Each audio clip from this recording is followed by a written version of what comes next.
పరిశుద్ధమైన నామానికి వందనాలు. ఈరోజు వాక్య సందేశాన్ని మాకు వినిపించండి ప్రభువా, మాకు నేర్పించండి ప్రభువా, మా బ్రతుకులను సరిచేయండి ప్రభువా. మమ్మల్ని మేము సరిదిద్దుకున్నట్టుకు నైనా వాక్యం చేత మమ్మల్ని హెచ్చరించి మమ్మల్ని సర్వసత్యంలోనికి నడిపించమని యేసుక్రీస్తు నామమున ప్రార్థిస్తున్నాం తండ్రి, ఆమేన్. ఈరోజు వాక్య సందేశం 16వ అధ్యాయములోని మొదటి సమూయేలు 16వ అధ్యాయంలో మనం సందేశం విందాం. ఇందులో 2 విషయాలు ఉంటాయి. 16వ అధ్యాయంలో 1 నుంచి 13 వరకు ఏముంటుందంటే ఎంపిక మరియు దావీదు యొక్క అభిషేకం. ఎంపిక మరియు దావీదు యొక్క అభిషేకం. మళ్ళీ ఇందులోనే 16వ అధ్యాయంలోనే ఇంకొకటి ఉంటుంది, యెహోవా ఆత్మ సౌలును విడిచిపెట్టుట. యెహోవా ఆత్మ సౌలును విడిచిపెట్టుట. మొదటిది దేవుడు దావీదును రాజుగా అభిషేకించుట. దేవుడు దావీదును రాజుగా అభిషేకించుట. ఇవన్నీ మీకు తెలుసు కాబట్టి దాన్ని నేను మళ్ళీ టైం తీసుకోవడం ఎందుకని సబ్జెక్ట్ మీకు చెప్పుకుంటూ వెళ్తాను. ఓకే, దేవునికి కావాల్సింది దావీదు దగ్గర ఉంది అని చెప్పచ్చు. ఎందుకంటే దావీదును దేవుడు వెతికిన మనిషి అని చెప్పచ్చు దావీదుని. ఎందుకంటే దేవునికి కావాల్సింది ఏదో దావీదు దగ్గర ఉంది, అందుకు మనము దావీదు దగ్గర ఉంది అని చెప్పుకోవచ్చు. దేవుని ఎన్నిక ఎప్పటికీ తప్పు కాదండి. దేవుడు ఎన్నిక సౌలును కూడా రాజుగా చేయడంలో దేవునికి ఒక ఉద్దేశం ఉంది. మరి సౌలు అలాంటోడు కదా, ఎందుకు చేయాలి దేవుడు రాజుగాను, అతడు దేవునికి వాడవలేదు కదా దేవుని చేత అని అనుకుంటాం. కానీ దేవుని యొక్క ప్రణాళికలో సౌలును రాజుగా చేయడంలో కూడా దేవునికి ఒక ప్రణాళిక ఉంది. అలాగే దేవునికి ఎన్నిక అనేది ఎప్పటికీ, దేవుని ఎన్నిక ఎన్నటికి తప్పు కాదు. ఎన్నిక చేయబడిన వ్యక్తి ఎందుకు పతనమైపోతున్నాడు చెప్పండి? ఎన్నిక చేయబడిన వ్యక్తి ఎందుకు పతనమైపోతున్నాడంటే తన గర్వం చేత అహంకారం చేతనే పతనమవుతున్నాడు కదా. సౌలు జీవితమే దానికి గొప్ప ఉదాహరణ. సౌలు కంటే ఉత్తముడు, దేవుని ఇష్టానుసారుడు, దేవుని ఉద్దేశాలను నెరవేర్చే వ్యక్తికి దేవుడు రాజ్యాన్ని తర్వాత అప్పగిస్తాడు. ఎందుకంటే సౌలు అహంకారంతో, గర్వంతో తన్నే పతనం చేసుకున్నాడు. మరి దేవుడు నెక్స్ట్ దావీదును, సౌలు బతికుండంగానే దావీదును రాజుగా సిద్ధపరిచాడు. అంటే దేవుని దృష్టిలో ఒకప్పుడు తప్పు చేసినప్పుడు ఇంకా దేవుడు సహించడు, భరించడు, అతన్ని తీసివేస్తాడు అన్నమాట. కాబట్టి నెక్స్ట్ దావీదుకు దేవుడు ఉద్దేశాలు నెరవేర్చే వ్యక్తిగా దేవుడు రాజ్యాన్ని అప్పగించాడు. అతనే దావీదు మనకు తెలుసు. ఇతడు యెష్షయి కుమారులలో చివరివాడు. మరి దావీదును అభిషేకించుటకు సమూయేలును బెత్లెహేముకు పంపిస్తాడు. ఆ దినాలలో సమూయేలు గారు ఇజ్రాయేలీలకు ప్రవక్తగా ఉన్నాడు, న్యాయాధిపతిగా ఉన్నాడు, యాజకునిగా ఉన్నాడు. ప్రవక్తగాను, న్యాయాధిపతిగాను, యాజకునిగాను ఉన్నాడు. దావీదును రాజుగా అభిషేకించుటకు ఆయన ఎక్కడికి వెళ్ళాడంటే బెత్లెహేము వెళ్ళాడు. బెత్లెహేము యేసు ప్రభువు పుట్టిన ప్రాంతమే. యెషయా కుమారుడైన ఏలీయాబును చూసి మొట్టమొదట యెషయా కుమారుడిని ఎవరు అభిషేకం చేయాలా అని సమూయేలు అడిగినప్పుడు మొదట యెషయా ఎవరిని చూపిస్తాడు? మొదటి కుమారుని పిలుచుకొని చూపిస్తాడు, ఏలీయాబును చూసి సమూయేలు కూడా పొరపాటు పడిపోతాడు. ఎందుకంటే అతని హైటు, వెయిటు, అతని పర్సనాలిటీ చూసి యెహోవా అభిషేకించేవాడు ఆయన ఎదుట నిలిచి ఉన్నాడని అనుకున్నాడు. అయితే యెహోవా సమూయేలుతో ఇలాగూ సెలవిచ్చిన ఉంటాడు, అతని రూపమును అతని ఎత్తును లక్ష్య పెట్టకము అంటాడు. చూడండి దేవుని స్టేట్మెంట్ ఎలాగుంది. మనుషుల రూపాన్ని, మనుషుల ఎత్తును చూసేవాడు కాదు దేవుడు కదా. మనుషులు లక్ష్య పెడతారు వీటిని. దేన్ని చూస్తారు? ఏమి హైట్ అంటాం, ఏం పర్సనాలిటీ అంటాం కదా, ఏమి కలర్ అంటాం, ఇవన్నీ మనుషులు చూసేటివి. పెళ్లి చేసేటప్పుడు ఇవే చూస్తాం మనం మామూలుగా కదా. అందుకే చాలామంది ఫెయిల్ అయిపోతున్నారు. తర్వాత హృదయాన్ని చూసి మంచి మనసు ఉందా అని ఎవరు చూడడంలే.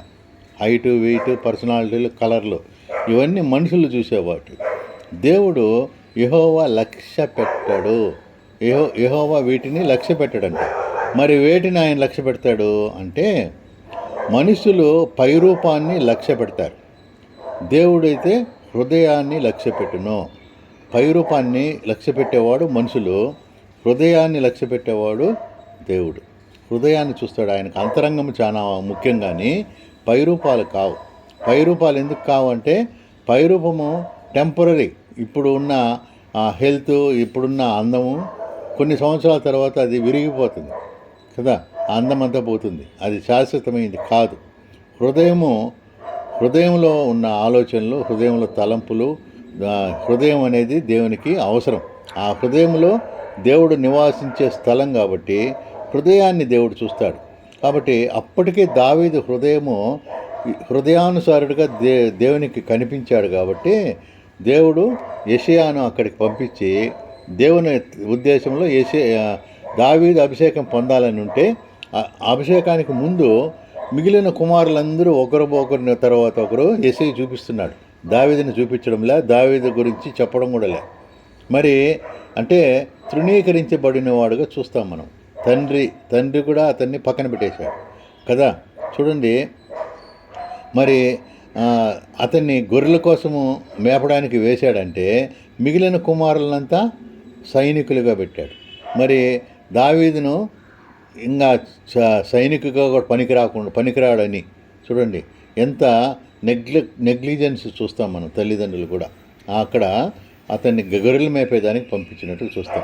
యెషయా తన కుమారులందరినీ సమూయేలు గారి ఎదుటకు రప్పించాడు. అందరినీ రప్పించిన దేవుడు వారందరినీ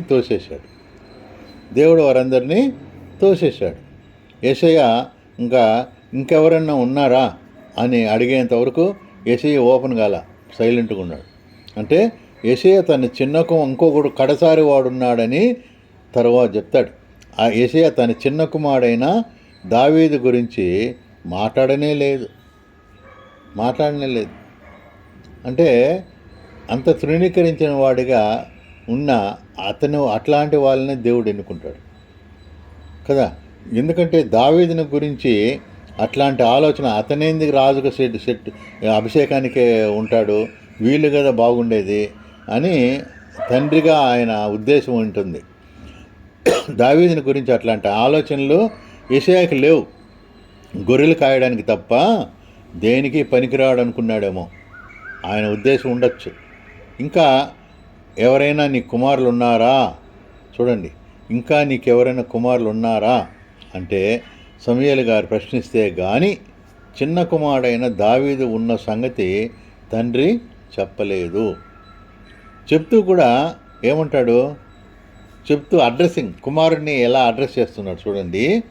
అయితే వాడు గొర్రెల కాపరి అంటే వాడు గొర్రెల కాపరి అంటే ఇంకా చెప్పడంలోనే అర్థమైపోయింది. గొర్రెల కాపరి ఎందుకయ్యా అభిషేకము అని అంటే, అయితే వాడు గొర్రెల కాపరి అని పరిచయం చేస్తున్నాడు. అంటే అర్థం ఏమంటే వాడు రాజుగా పనికిరాడులే అని అర్థం అక్కడ అతని మాటల్లో మనకు చూస్తాం. మరి సమూయేలు ఏమంటాడు, అతడు వాడిని పిలిపించమని చెప్పినప్పుడు అతడు వాడిని పిలువనంపించి లోపలికి తోడుకొని వచ్చును. గొర్రెలు మేపుకుంటూ అలాగే పరిగెత్తుకొని వచ్చింటాడు దావీదు కదా. ఇంటికి రాడు, ఆయన అరణ్యంలోనే ఉంటాడు. అరణ్యంలోనే అతన్ని కన్నది తల్లి కూడా. అంటే అరణ్యంలో అతడు ఇంటికి వీళ్ళకు అతని అన్నలకు అతనికి రానివారు అన్నలు అతన్ని చేర్చుకోవడంలే. అతని యొక్క పుట్టుక డిఫరెంట్గా ఉంది. అది మీకు ఇంకో రోజు చెప్తాను. నుజావేతు అనే సబ్జెక్ట్లో అది చెప్తాను. దావీదు ఎందుకు తృణీకరింపబడినవారుగా అన్నలు అతన్ని చేర్చుకోలేదు కదా. అది దానికి ఒక టాపిక్ ఉంది, అది చెప్తాను నెక్స్ట్ టైము. అతడు వాడిని పిలువనంపించి లోపలికి తోడుకొని వస్తే ఎలా ఉన్నాడంట పర్సనాలిటీ చూడండి. అతడు ఎర్రని వాడును, చక్కని నేత్రములు గలవాడును చూచుటకు సుందరమైన వాడునై ఉండెను. ఆ, ఆ. అతడు రాగానే చూడండి, రాగానే రాగానే నేను కోరుకున్నవాడు, దేవుడు చెప్పేశాడు. ఇంకా తట్టుకోలేదు దేవుడు, సంతోషం అయిపోయిందేమో దేవుని. చూడండి, ఇంతమంది దగ్గర ఓపికగా ఉన్న దేవుడు రాగానే అతడు నేను కోరుకున్నవాడు ఇతడే. అంటే దేవుని నేత్రాలు భూమి అంతా సంచారం చేస్తుంటాయి. నోవాను కూడా ఎన్నుకున్నాడు దేవుడు, నోవా కనపడ్డాడు. అబ్రామును ఎన్నుకున్నాడు, అబ్రాముతో మాట్లాడినాడు. దేవుడు తన దృష్టిని భూమి మీద కృప పొందిన వాళ్ళ కొరకు ఎదురు చూస్తూ ఉంటుంది. మరియమ్మను ఎన్నుకున్నాడు. ఆ విధంగా దావీదు కూడా ఎన్నుకున్నాడు. చూడండి, ఇప్పుడు అతడు రాగానే నేను కోరుకున్నవాడు ఇతడే, నీవు లేచి వానిని అభిషేకించమని యెహోవా సెలవీయగా. చూడండి, వెంటనే సమూయేలు తైలపు కొమ్మును తీసి వాని సహోదరుల ఎదుట వానికి అభిషేకము చేసెను. నాట నుండి ఏమైంది? అభిషేకం జరగతానే ఏమైంది? నాట నుండి అంటే ఆ దినము నుండి, అభిషేకము జరిగినప్పటి నుంచి యెహోవా ఆత్మ దావీదు మీదికి బలముగా వచ్చెను. అందుకే అభిషేకం పొందిన పాస్టర్లు కానీ, అభిషేకం పొందిన దైవజనులు కానీ, వారికి ప్రత్యేకమైన ఆత్మ వాళ్ళల్లో ఉంటుంది. అందుకే వాళ్ళు ప్రార్థించినా, వాళ్ళు చేతులు ఉంచినా అద్భుతాలు జరుగుతాయి. కాబట్టి నాట నుండి యెహోవా ఆత్మ దావీదు మీదికి బలముగా వచ్చెను.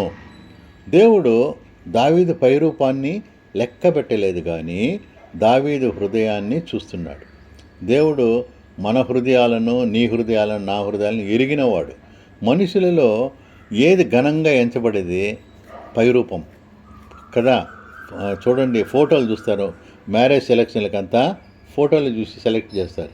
అందుకే వీళ్ళంతా పప్పులో కాలేసి తర్వాత బాధపడుతూ ఉంటారు. అంతా ఫోటో బాగుండారు, పర్సనాలిటీ, అబ్బాయి అమ్మాయి ఓకే అనేస్తారు.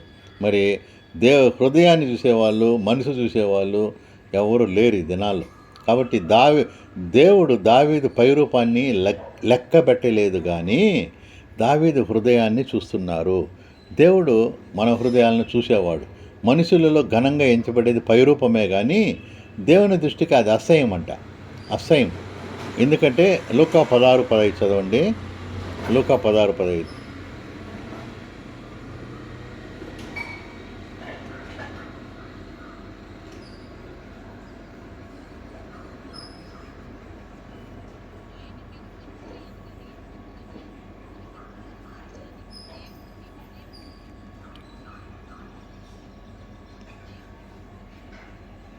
చాలు.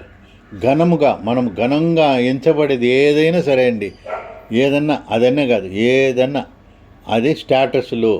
మనము అతని స్టేటస్ చూడండి, అతని అధికారం చూడండి, ఇవన్నీ దేవునికి అసహ్యం. చీ అంటాడండి దేవుడు. అసహ్యం అంటే ఆ పదమే వాడాల, చీ అనే పదాలు. మనం వాళ్ళ కుర్చీలు వేసి మనం కూర్చోబెడతాం కానీ, నమస్కారం చేస్తాం కానీ, చేతులు కొట్టుకుంటాం కానీ, దేవునికి అది అసహ్యం అంట. కాబట్టి అంటాడు ఆయన, నేను యెష్షయి కుమారుడైన దావీదును కనుగొంటిని. దేవుడు వెతికిన మనిషి కాదా? కనుగొంటిని. ఎప్పుడు కనుగొంటారు మనిషిని? ఒక మనిషి తప్పినప్పుడు మనిషిని కనుక్కోవాలంటే ఏం చేయాలి? మొదట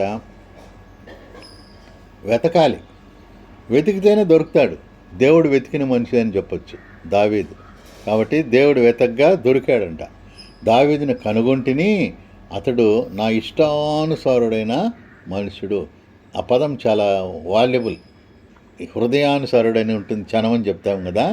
బైబిల్లో మాత్రం ఇష్టానుసారుడైన ఉంటుంది. ఇష్టానుసారుడైన మనుష్యుడు అతడు నా ఉద్దేశాలు, దేవుని ఉద్దేశాలను నెరవేర్చునని చెప్పి అతన్ని గూర్చి సాక్ష్యం ఇచ్చెను. ఇది అపోస్తల కార్యాలు 13:22 ఉంటుంది. కాబట్టి దేవుని ప్రణాళిక మన జీవితంలో నెరవేరాలంటే నీకున్న అర్హత ఏది అర్హత కానేరదు. మన అర్హతలు దేవుని ప్రణాళిక నెరవేరడానికి ఉపయోగపడవు. మన అర్హతలు కాదు. మన జీవితంలో నిన్నును బట్టి నీవు అతిశయించడానికి, గర్వపడడానికి మన దగ్గరంటూ ఏమీ లేదండి. అతిశయించేటివి ఏమీ లేవు మన దగ్గర. పై రూపాన్ని చూసి అతిశయిస్తున్నావా? హోదాని చూసి అతిశయిస్తున్నావా? నీ స్థితిగతులను మనుషులు లెక్క పెడతారేమో స్థితిగతులను చూసి. ఈరోజు అదే కదా ప్రపంచంలో అంతా. ఎవరబ్బా మీ ఊర్లో అంటే మంచి ధనవంతుని ఇల్లు చూపిస్తారు. అతడే మా ఊరిలో కొంచెము పేరుండేవాడు, మంచి పలుకుబోడు అనే పదం వాడతారు. ఇవి కాదు, దేవునికి అవి అసహ్యం. దేవునికి కావాల్సింది నీ హృదయమే. దేవునికి కావాల్సిన హృదయము దావీదు దగ్గరుంది.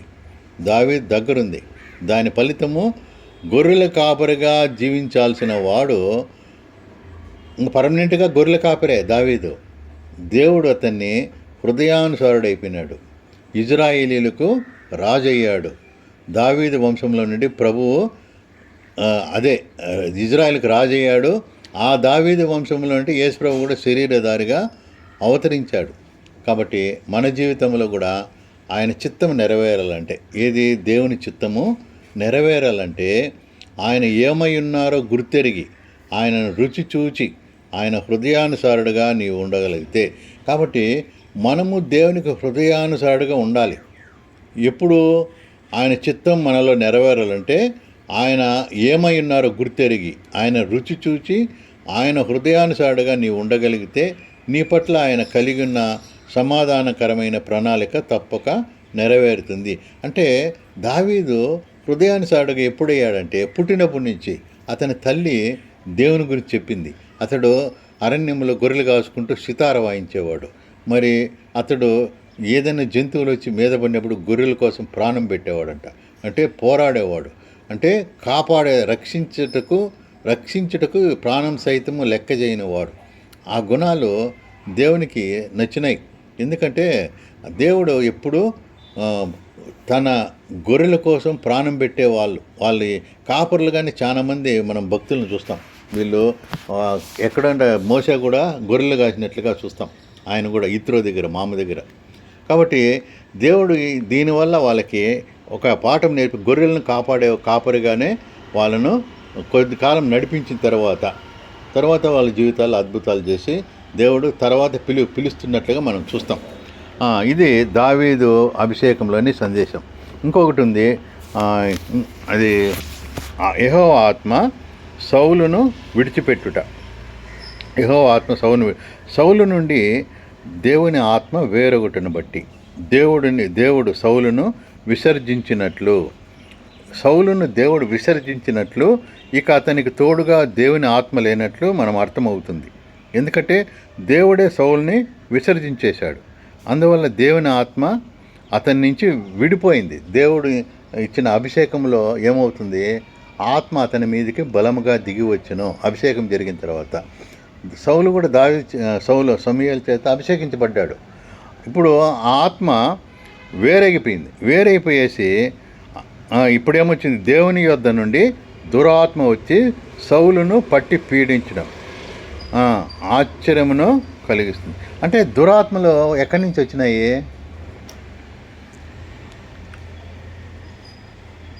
భూమిలో కింద నుంచి రాలా, అవే పరలోకం నుంచి వచ్చినాయి.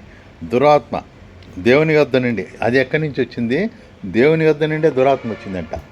చూడండి, దేవుని యొద్ద దురాత్మలు ఉంటాయా అంటే దేవుడు దురాత్మలు కూడా పంపించి ఇట్లాంటి భ్రష్ట మనసుకు దేవుడు అప్పగించడం అంటే ఇదేనేమో. కాబట్టి దేవుడు సౌలుపైకి పంపిన ఆ దురాత్మ ఏమిటి అంటే, సౌలు దేవుని చిత్తమునకు అవిధేయుడు. అంటే దేవుని మాట వినలా, దేవుడు చెప్పిన పని చేయలే, అన్నిటికీ అవిధేయుడైపోయినాడు సౌలు. కాబట్టి దేవుని ఆత్మ, పరిశుద్ధ ఆత్మ అతన్ని విడిచిపెట్టింది. సంసోను కూడా యెహోవా ఆత్మ విడిచిపోయిందని తెలుసుకోలేకపోయినాడు ఆయన కూడా. కాబట్టి పరిశుద్ధ ఆత్మ విడిచిపెట్టేసి దురాత్మ అతన్ని ప్రవేశించుటకు దేవుడు అనుమతి ఇచ్చి ఉండవచ్చు కదా. సౌలు అవిధేయతకు శిక్షగా దురాత్మను పంపి ఉండొచ్చు. చూడండి, దురాత్మ వచ్చేసింది సౌలులోకి. దీన్ని బట్టి దేవుని ఆత్మ, దురాత్మలన్నీ ఎక్కడుంటాయి? దేవుని ఆధీనంలో ఉంటాయని గ్రహించాలి. దేవుని అనుమతితోనే ఈ దురాత్మ సౌలులో ప్రవేశించింది. దురాత్మ ఏం చేస్తుంది? మేలు చేస్తుందా, కీడు చేస్తుంది? అంటే కీడు చేయటే ధ్యేయంగా కలిగి ఉంటుంది దురాత్మ. ఇంకా భ్రష్ట మనసు మీరు అర్థం చేసుకోవాలి. భ్రష్ట మనసుకు అప్పగిస్తే ఇంక వాడు ఇప్పటికీ దేవుని వద్దకు రాడనమాట. అలాగే నాశనం అయిపోతాడు అని అర్థం. దురాత్మ కీడు చేయటికే ధ్యేయంగా కలిగి ఉండను. అది ఇప్పుడు సౌలును బాధిస్తుందట. సౌలు నాటి కాలంలో దయ్యముల ఆత్మల చేత పీడించబడుతున్న వారికి సితార వాయించడం ద్వారా, సౌలు అంటే సితార వాయిస్తే సౌలుకి ఏమవుతుందట, కొద్దిగా ఉపశాంతి కలిగించేవాడు. ఎవరు? దావీదు సితార వాయిస్తే సౌలు ఉపశాంతి కలిగేవాడు. అందువలన సౌలు సేవకులు సితార చమత్కారంగా వాయించగలవాని తీసుకొని వచ్చేదమని సౌలుకు చెప్తున్నాడు. ఇక్కడ 16వ అధ్యాయం 15 నుంచి 17 వరకు చదివితే ఇక్కడ సితార వాయించే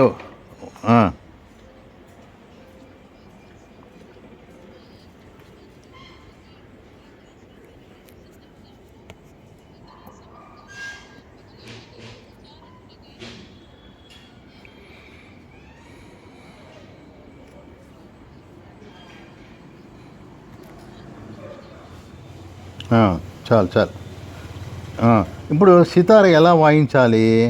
చమత్కారంగా సితార వాయించగలడు. ఎవరు? దావీదు.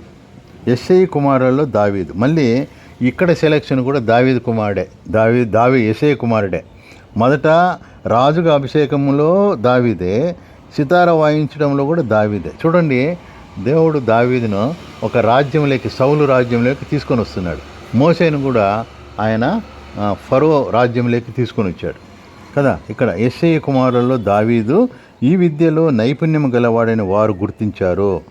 దావీదు లక్షణాలు ఏముంటాయంటే, చమత్కారంగా సితార వాయించగలడు, శూరుడు, చాలా బలశూరుడైన, బుద్ధిశాలి, మాట నేర్పరి, రూపసి, యెహోవా అతనికి తోడుగా ఉన్నాడు. అట్టి వ్యక్తి ద్వారా సౌలు దురాత్మ నుండి ఉపశాంతి పొందగలడని వారు గుర్తించారు.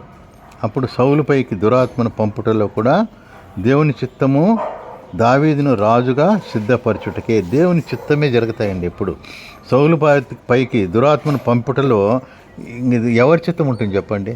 దురాత్మను ఎందుకు పంపించాడు? దావీదు రాజ్యంలోకి ఎంటర్ కావాలంటే సౌలుకు ఉపయోగపడే వ్యక్తిగా దావీదు ఉండాలి.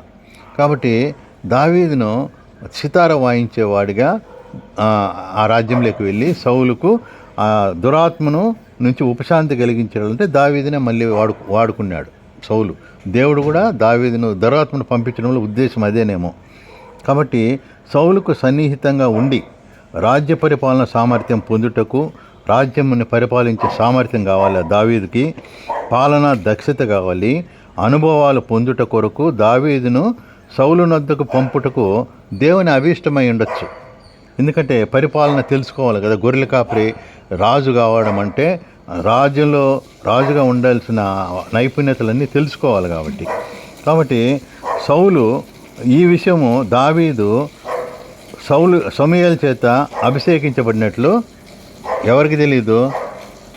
సౌలుకి తెలియదు. అందుకే ఏమంటాడు సమూయేలు, నేను అభిషేకించుటకు వెళ్ళిన ఎడలా సౌలు నన్ను చంపునేమో అంటాడు. నువ్వు అందుకోసం వద్దులే, బలి ఇచ్చేదానికని వెళ్ళు అని చెప్పి దేవుడు చెప్తాడు. అంటే సౌలుకు తెలియదు అభిషేకం పొందినట్లు. సౌలు ఆహ్వానము యవనస్తుడైన దావీదుకు కలిసి వచ్చిన అదృష్టంగా పరిగణించాలి. సౌలు ఆహ్వానం ఏమొచ్చింది? దురాత్మ పట్టింది. దురాత్మ నుండి సితార వాయించేవాడు కావాలి. కాబట్టి దావీదును పిలవడం అనేది ఒక సౌలు ఆహ్వానం. యవనస్తుడైన దావీదుకు ఒక అదృష్టమే అది. ఎందుకంటే గొర్రెల కాపరి రాజ్యములోకి రావడం, దాన్ని దేవుని ప్రణాళిక అక్కడ ఉంది, చూస్తాం. అవకాశం ద్వారా దావీదు రాజరికపు అనుభవాలని గడించాడు. రాజ్యంలో ఉండి అక్కడ అనుభవాలన్నీ దావీదు నేర్చుకున్నాడు. భవిష్యత్తు ఇజ్రాయెల్ రాజుగా కావలసిన అనుభవాన్ని నేర్చుకున్నాడు అని చెప్పొచ్చు. భవిష్యత్తులో రాజు ఈయనే కదా అన్నీ నేర్చుకున్నాడు అన్నమాట. దేవుని ప్రణాళికలో అద్భుతంగా ఉండనని దావీదు విషయంలో రుజువైంది. కాబట్టి దేవుని ప్రణాళిక ఒక్క దినంలో ఒక్క క్షణంలో అయిపోదండి. ఆయన ప్రణాళికలో చాలా మైల్ స్టోన్స్ ఉంటాయి. ఒక అభిషేకం అయిపోతేనే వెంటనే రాజు అయిపోలా. ఎంత కష్టపడ్డాడు దావీదు రాజు కావడానికి. చాలా గ్యాప్ ఉంది, కొన్ని సంవత్సరాల గ్యాప్ ఉంది. ఆ సంవత్సరాల్లో ఇతనికి ట్రైనింగ్ ఇచ్చాడు. మరి మోషేను కూడా నాయకుడిగా ఇజ్రాయెల్ ప్రజలతో పంపడానికి అతనికి 40 సంవత్సరాలు మామ దగ్గర ఉన్నాడు. మరి ఐగుప్తు దేశం నుంచే పంపలే ఆ దేవుడు.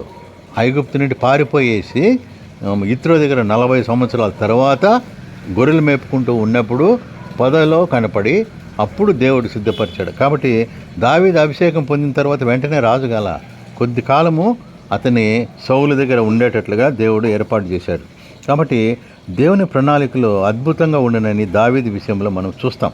పరిస్థితులను దేవుడు తన ప్రణాళికను సాధనముగా వాడుకుని మనం గ్రహించి, అంటే పరిస్థితులను దేవుడు తన ప్రణాళికకు సాధనంగా వాడుకుంటాడు. అంటే పరిస్థితులను బట్టి మనము అనుకూల ప్రతికూల పరిస్థితుల్లో కూడా దేవునికి నమ్మకంగా ఉండాలా, దేవుని మహింపరచాలా. అంతేగాని నాకేదో జరిగిందని దేవుని విడిచిపెట్టడము, నాకు అన్నీ బాగుండాయని దేవుని వద్దకు రావడం అది కాదు.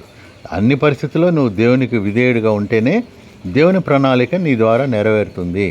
కాబట్టి దావీదు అటువంటి పరిస్థితిలో కూడా దేవునికి లోబడి ఉన్నాడు, దేవునికి దగ్గరగా ఉన్నాడు. కాబట్టి సౌలు రాజు తర్వాత దావీదును రాజుగా, అంటే సౌలు రాజు కాకముందే దావీదు మీద దేవునికి రాజు చేయాలనే ఉద్దేశం ఉంది. కానీ ఫస్ట్ ఛాన్స్ సౌలుకి ఇచ్చాడు. ఎందుకంటే వీళ్ళు అలాంటి రాజు కావాలని వాళ్ళు నన్నే తృణీకరించి, అంటే నా పరిపాలన వద్దని వాళ్ళు రాజుగా కావాలని కోరుకున్నాడని సమూయేలుతో చెప్పి బాధపడతాడు దేవుడు. అంటే వాళ్ళు నన్నే తృణీకరించారన్నట్లుగా. అంటే వాళ్ళు కోరుకున్న రాజు ఎలాగుండాలో వాళ్ళకు బుద్ధి రావాలని చెప్పి సౌలును రాజుగా పెట్టి, రాజులు ఎలాగుంటారో కూడా కొద్దిగా టెక్స్ట్ ఉంటుంది అక్కడ. మీ పిల్లలంతా రథాల వెంట పరిగెత్తాలి, గుర్రాల వెంట పరిగెత్తాలి, అంత కష్టాలు ఉంటాయి రాజుగా అయిన తర్వాత. రాజులు ఆ విధంగా పరిపాలన చేస్తారని చెప్తూ సౌలును రాజుగా పెట్టి వాళ్ళని అన్ని విధాలుగా వారు బాధపడిన తర్వాత దావీదును రాజుగా చేయడం జరుగుతుంది. అంటే దావీదు ఇక్కడ 17వ అధ్యాయంలో ఇంకా గొల్యాతును ఓడించడం అనేది, యోనాతాను దావీదును అభిమానించడం అనేది, అవన్నీ మనం నెక్స్ట్ 17వ అధ్యాయంలో చూస్తాం. ఈ 2 విషయాలు మనం చూసాం. ఏంటంటివి? దేవుడు దావీదును రాజుగా అభిషేకించడము, యెహోవా ఆత్మ సౌలును విడిచిపెట్టుట. ఈ రెండింటికి మీరు దేవాదేవుడు మీకందరికీ మీ హృదయాల్లో ఈ విత్తబడిన వాక్యము ఫలించినట్లుగా సహాయం చేయనట్లుగా దేవుడు మన వెనుకలు ఈ చిన్న వాక్యము దీవించునుగాక. ఆమెన్.